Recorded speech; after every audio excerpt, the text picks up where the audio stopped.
welcome to the deep dive. Today, we're going to unpack something that I think most people have at least heard of, but probably don't fully understand, and that's eugenics. Imagine a world where your worth as a human being is judged like solely on your genes. I mean, it sounds like a dystopian nightmare, right? Yeah, it does. And it's surprisingly recent. What we're going to explore isn't ancient history. Yeah. Our main source is this episode of MABANA21 TV. It's called Eugenics, The Dark History of Selective Breeding and Its Modern Implications. And it aired just a few days ago, January 20th, 2025. Oh, wow. Yeah, it's kind of unsettling to realize that just over a century ago, this idea of, like controlling who gets to reproduce based on their supposed genetic fitness was considered perfectly acceptable by, many scientists, politicians, and even social reformers at the time. Let's start by just breaking down what eugenics actually is. I mean, the word itself sounds pretty clinical and scientific. Yeah, deceptively simple, right? But the implications are really chilling. At its core, eugenics is basically this belief that humanity can be improved through selective breeding. Yeah. You have two sides of the coin. Positive eugenics, which encourages reproduction among those with so-called desirable traits. And then you have negative eugenics, which aims to prevent or discourage reproduction among those deemed undesirable. Desirable and undesirable. I mean, who gets to decide that? And how can you even, define something as complex as human worth? Yeah. Based purely on genetics. Yeah, That's exactly where things get pretty scary. Eugenicists, they took these legitimate scientific concepts like Mendelian genetics and Darwinian natural selection, but they kind of twisted them to fit their own agendas. They ignored all these complexities of human development, the role of environment, the fact that traits like intelligence, morality, even physical abilities aren't solely determined by your genes. So it wasn't really like real science. It was more like using bits and pieces of science to support existing prejudices. Exactly. And those prejudices often targeted marginalized communities. For example, in the United States, negative eugenics was used to justify the forced sterilization of over 60,000 people by the 1970s. 60,000. That's a staggering number. Who exactly were they targeting? Well, think about who is often seen as different or lesser in society. People who were labeled as feeble-minded, poor, disabled, or belonging to certain racial or ethnic groups. The idea was that these groups were somehow genetically inferior, and their reproduction posed a threat to the health of the nation. That's just horrifying. Did anyone speak out against this? I mean, was it even legal to sterilize people against their will? It's hard to believe, but yeah, I mean, it's legal in many states. One of the most infamous cases is Buck v. Bell. It was a 1927 Supreme Court decision, and it upheld the constitutionality of forced sterilization. Justice Oliver Wendell Holmes Jr. actually wrote in his opinion that 3 generations of imbeciles are enough. Wow. I know. That statement alone, chills me to the bone. It's mind-blowing that such a blatant violation of human rights could be upheld by, the highest court in the land. It just shows how easily these ideas can take root and become institutionalized if we're not careful. Right. And it wasn't just the U.S. Eugenics movements gained traction in various countries, each with their own kind of disturbing interpretations. It took root in places like Germany, Britain, and even some Scandinavian nations. It's really a cautionary tale about how scientific ideas, no matter how well-intentioned they might seem on the surface, can be twisted and used to justify really horrific acts. Yeah. You mentioned earlier that eugenics often targeted specific racial or ethnic groups. Let's dig into that a little deeper. The MABANA episode highlighted this concept of racial purity as a major driving force behind many eugenic policies. What did that actually look like in practice? Well, think back to the early 20th century. You had this really, toxic mix of scientific racism, nationalism, and just a lot of anxiety about immigration and social change happening. Right. Eugenicists in the U.S. and Europe, they use these pseudoscientific arguments to claim that certain races were inherently more intelligent, moral, or fit for leadership than others. And they use these warped ideas to justify everything from segregation and immigration quotas to forced sterilization programs aimed at, limiting the reproduction of undesirable groups. So it's like they took Darwin's theory of natural selection, survival of the fittest, and applied it to human societies in the most distorted and inhumane way possible. Yeah, it's a prime example of how easily scientific ideas can be weaponized to serve existing power structures and prejudices. It's why critical thinking and challenging assumptions are so crucial, especially when we're dealing with complex scientific concepts. No, I can't help but think about how these ideas about racial purity, they kind of echo in some of the more recent controversies surrounding population control initiatives, especially those targeting developing countries. I know this is something the MABANA episode touches on as well. Yeah, it's a touchy subject for sure, but it's important to address. On the surface, concerns about, you know, overpopulation and resource scarcity, they seem legitimate, right? Right. But the history of eugenics reminds us that these discussions can easily be, hijacked by prejudice and lead to some really dangerous outcomes. Like when certain groups are singled out or the reproductive rights are targeted. Exactly. The key here is to be, extremely cautious about, who's framing these debates, what agendas are at play, and whether the proposed solutions are truly equitable and respectful of human dignity. So while there might be legitimate reasons to discuss population management, we need to be incredibly careful not to fall back into those dangerous patterns of thinking that fueled the eugenics movement. Absolutely. We need to be constantly questioning, challenging assumptions, and ensuring that any solutions are rooted in, solid science, strong ethics, and a deep respect for human diversity. It seems like even though eugenics as a formal movement largely lost its credibility after World War II, its shadow continues to loom over these kinds of discussions. That's a really important observation, and that's what we'll continue to unpack in part 2 of this deep dive. We'll explore the ways in which the legacy of eugenics continues to shape modern debates about science, technology, and social policy. So what do you say we take a quick break and come back to explore the ways in which eugenics might be creeping back into our lives in subtle but potentially dangerous ways?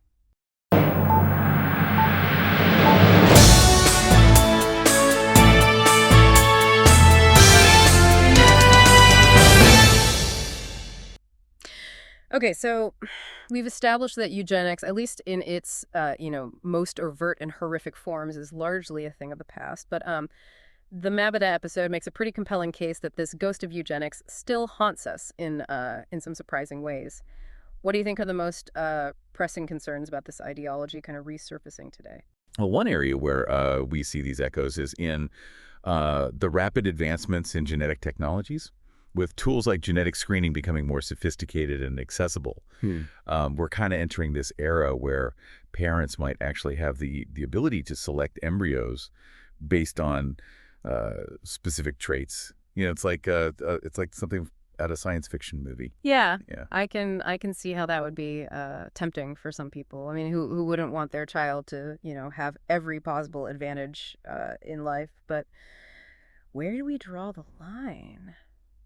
That's the million-dollar question. What starts as an effort to eliminate debilitating genetic diseases could easily kind of slide into this quest for designer babies with specific physical or intellectual attributes, and it raises some pretty thorny ethical questions about what we even consider normal or desirable in a human being. Right. It seems like we're right back to those same dangerous categories of desirable and undesirable traits that fueled the eugenics movement in the first place. Exactly. And think about the implications for people with disabilities. What message does it send when we start, selecting against embryos that carry genes associated with certain conditions? Yeah. It's almost like saying that, those lives are somehow less valuable or less worthy of being lived. Right. And let's not forget that the very concept of disability is often socially constructed. What might be considered a limitation in one context could be a strength in another. We risk losing sight of the incredible diversity and resilience of the human spirit when we start trying to engineer out differences. That's a really important point, but I imagine this debate gets even more complex when you start to factor in things like healthcare costs and societal burdens. Absolutely. Proponents of genetic screening argue that it could help reduce the incidence of, costly and debilitating diseases, Yep. Which would save both individuals and society a great deal of suffering. Yeah, that makes sense. I mean, preventing suffering is a good thing, right? But I can also see how this line of thinking could lead us down a very slippery slope. It could. Because if we start making decisions about, the value of human life based purely on genetic predispositions, we're essentially saying that some lives are worth more than others. And that's a dangerous road to go down. It's the same kind of logic that underpinned the eugenics movement. It seems like we need to be really careful about how we use these powerful new technologies. We can't let the quest for, perfect babies or a healthier society overshadow, our fundamental respect for human dignity and diversity. Yeah, you've hit the nail on the head. And it's not just about genetic technologies. We see these echoes of eugenics in other areas as well, particularly when it comes to healthcare disparities and access to reproductive healthcare. How so? What does eugenics have to do with healthcare? Well, think about it this way. If certain communities lack access to quality healthcare, their children are more likely to experience, health complications. And then those health issues can be kind of wrongly attributed to some inherent inferiority within that group rather than the systemic inequalities that actually created those disparities in the first place. It's like a self-fulfilling prophecy almost, isn't it? Exactly. And it's a reminder that these issues are complex and interconnected. We can't talk about health disparities without talking about, poverty, racism, and lack of access to education and opportunity. And we can't talk about those things without acknowledging how the legacy of eugenics continues to shape those systems and inequalities. Precisely. And it's not just about, overt policies. It's about the subtle ways in which these ideas seep into our language, our assumptions, and our subconscious biases. So what can we do about it? How do we ensure that we don't repeat, the mistakes of the past? Well, for starters, we need to be aware of those biases. We need to educate ourselves about the history of eugenics and its modern manifestations.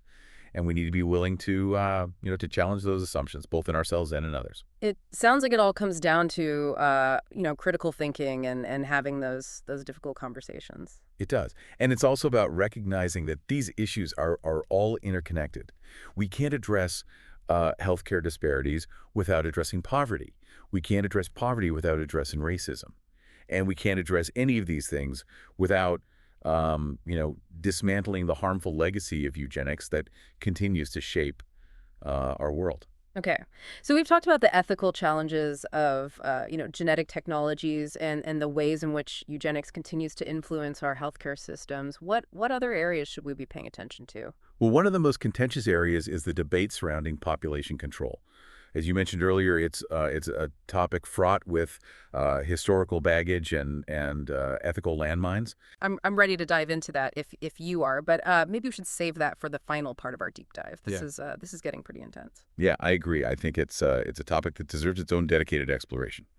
So let's take a deep breath, gather our thoughts, and come back to tackle the complex and often controversial issue of population control in the final part of our deep dive.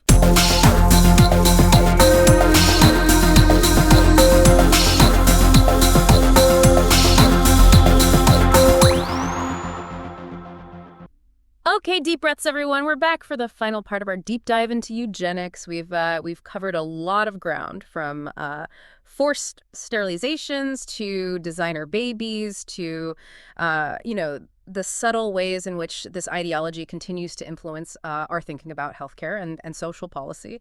Now, you mentioned that one of the most contentious areas where we see these echoes is in the debate surrounding population control. I think we're ready to tackle that now. Yeah. It's definitely a topic that deserves careful consideration. I mean, on the one hand, you have, genuine concerns about the environmental impact of a growing global population, resource scarcity, climate change, deforestation. These are real issues that we can't just ignore. Right. I mean, we only have one planet, and it's becoming increasingly clear that we're pushing its limits. Exactly.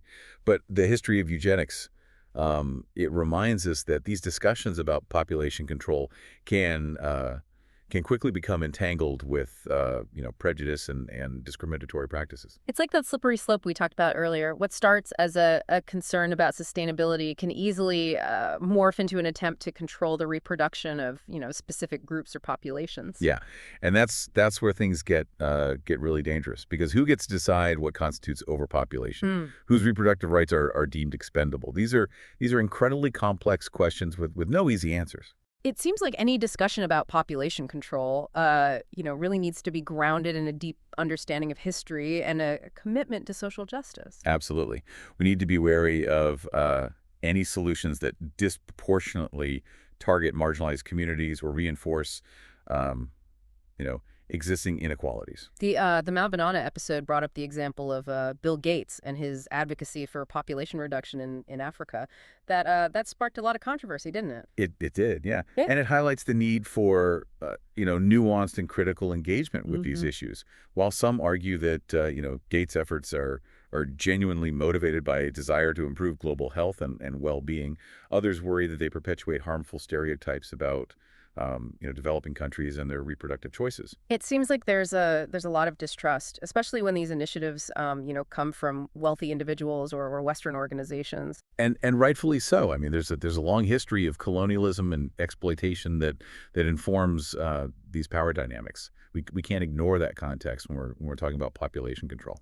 So if we want to have a productive conversation about, population management, what are some key things to keep in mind? Well, for starters, we need to acknowledge the vast disparities in resource consumption between developed and developing nations. I mean, it's not just about how many people are on the planet. It's about how those people are consuming resources and contributing to environmental damage. So pointing fingers at countries with higher birth rates without addressing the overconsumption of wealthy nations is not only unfair, but also kind of misses the bigger picture. Exactly. And we need to be extremely cautious about any policies that infringe on individual reproductive rights or target specific groups based on, race, ethnicity, or socioeconomic status. It sounds like the key here is to approach these issues with, a global perspective, a deep understanding of history, and a commitment to equity and social justice.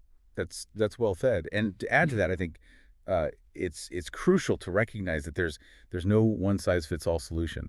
What works in one context might be completely inappropriate in another.